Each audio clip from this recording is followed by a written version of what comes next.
Bonjour les gens! Wouhou! Bonjour, ici Ariane de la Radio Jeunesse et je suis présentement en compagnie de Thierry Doucet et Miro Belzile du groupe Blé. Bonjour les gars. Bonjour, yo! Donc là, pour commencer, j'aimerais vraiment défaire une rumeur. Est-ce que Blé a vraiment commencé sa carrière dans un champ de blé?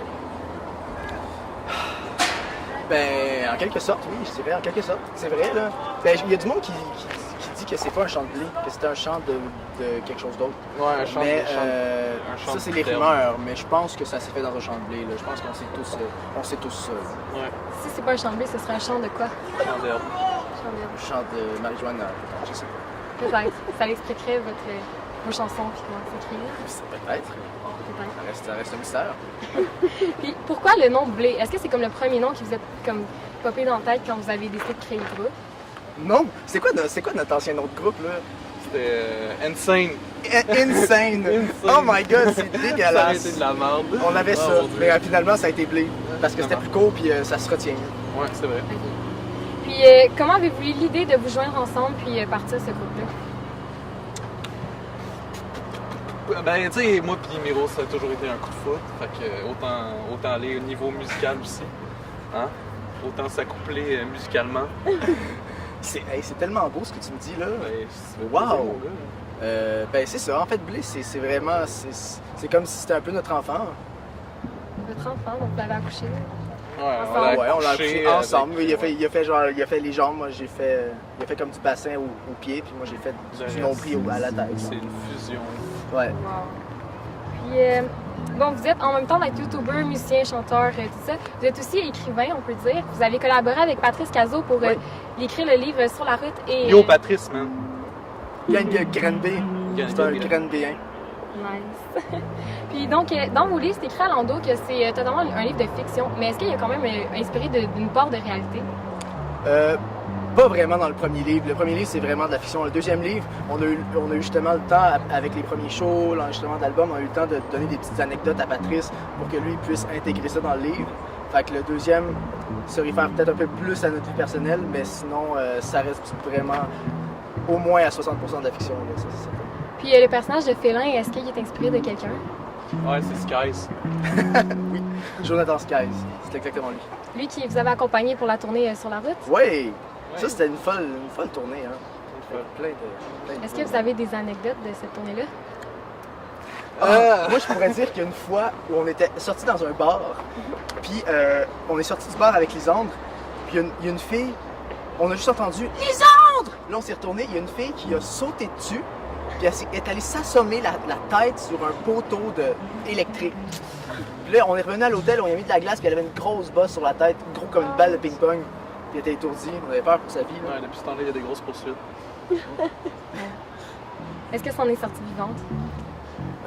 Oui, avec quelques séquelles mentales, là, mais ça, on s'en est pas trop rendu compte. Donc, puis, bon, votre livre, il est écrit souvent, c'était un peu une caméra d'enfant qui vous suit puis qui explique un peu vos faits et gestes. Est-ce que vous avez déjà pensé le voir au grand écran? Oui, c'est certain. Ouais. C'est certain, mais Ouais. ça vas-y, réponds. Ouais. Mais en fait, c'est que ce serait un immense projet, là. On faudrait vraiment prendre, mettons, une année et demie, puis comme se dédier uniquement à ça, l'écrire, trouver l'équipe, tout, c'est un long projet, là. Puis est-ce que ce serait vous qui incarnerez vos rôles? Oui. Ben oui, je pense que ce serait nous. là. C'est un peu bizarre que ce soit quelqu'un d'autre. Ouais. là. Surtout qu'on est encore en vie. là. Moi, tu me tues là, après l'entrevue. Ça se peut. J'ai un couteau là, dans ma poche. Bon, grâce aux réseaux sociaux, on a pu apprendre que tu déménageais à Québec et que là, tu restais à Montréal. Est-ce que ça va, 2 heures de route, là, est-ce que ça va changer quelque chose pour vous? Ben non. Ben non, la seule différence pour vrai, c'est qu'il y a à se taper comme ça à chaque semaine. Montréal, Québec, Québec, Montréal.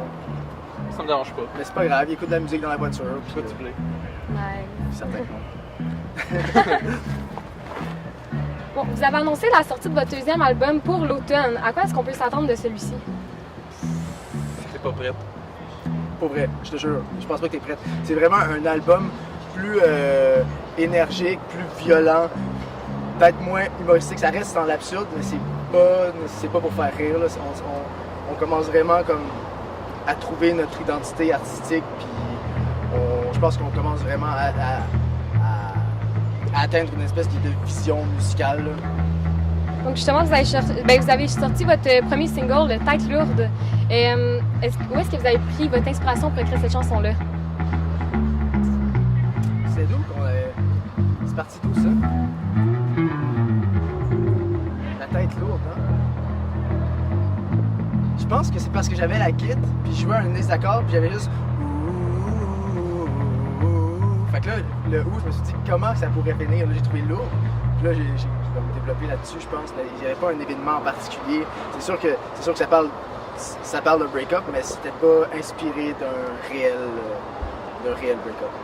Donc, on peut dire aussi que vous êtes un duo assez spécial. Donc, vous êtes parti d'une chanson Je te montrerai, puis là, vous avez une chanson comme Tête lourde et tout. Et comment vous décririez-vous? Unique. Affamé. Wow. Puis, bon, Miro, toi aussi, t'es acteur. On a pu justement te voir dernièrement dans le film L'Oreille de la Flamme et t'es sur Terre dans le rôle d'Emeric. Est-ce que c'est un métier que t'aimerais développer dans les prochaines années? Ben, je me verrais pas comme être acteur, à faire ça de ma vie, toute ma vie, mais c'est certain que j'adore jouer. Fait que la moindre petite opportunité que j'ai de le faire, je vais la prendre. Je t'aurais vu dans Magic Mike. Pas vrai, hein? J'aurais pu m'entraîner une petite semaine de workout intensif. Au côté de Magic Channing. Mike. Wow. Puis toi, Thierry, tu fais souvent des vidéos, donc tu mets ta caméra, là, tu te filmes, tout ça. Est-ce que tu as déjà pensé que quelqu'un un jour pourrait être derrière la caméra et que ça se retrouverait au grand écran au lieu de YouTube? Oui. Oui. Je pourrais envisager. J'ai dit comme il faut? Envisager, ouais. Ok, je pourrais envisager ça pour un futur proche peut-être. Ce soir, vous êtes des invités au spectacle des bébés. Les bébés, ça fait quand même un groupe qui 25 ans qui sont là et qui tournent tout ça. C'est comment être sur scène avec un groupe qui existait avant même que vous soyez nés? Ben, c'est un honneur dans le sens où on a la chance de travailler avec plein d'artistes d'expérience et de renom. Fait qu'on se sent petit dans nos culottes. On a l'avantage d'avoir une grosse toune. Donc on n'est pas totalement nowhere. Mais c'est certain que ça nous fait... je sais pas, ça nous fait réaliser qu'on a du métier à avoir, qu'on a de l'expérience à prendre puis qu'on a du travail à faire là, avant d'arriver à leur calibre. Justement, c'était comment collaborer avec eux? Est-ce qu'ils sont cool? Ils sont très cool. Ils sont très humbles, très humains, très sympathiques. Mais merci, puis bonne merde pour ce soir, parce que bonne chance, bonne chance, ça tombe à l'heure, fait bonne merde. Parfait, je vais m'assurer d'aller chier avant le show. Merci. C'est assez rocambolesque. 1, 2, 3, que l'innocence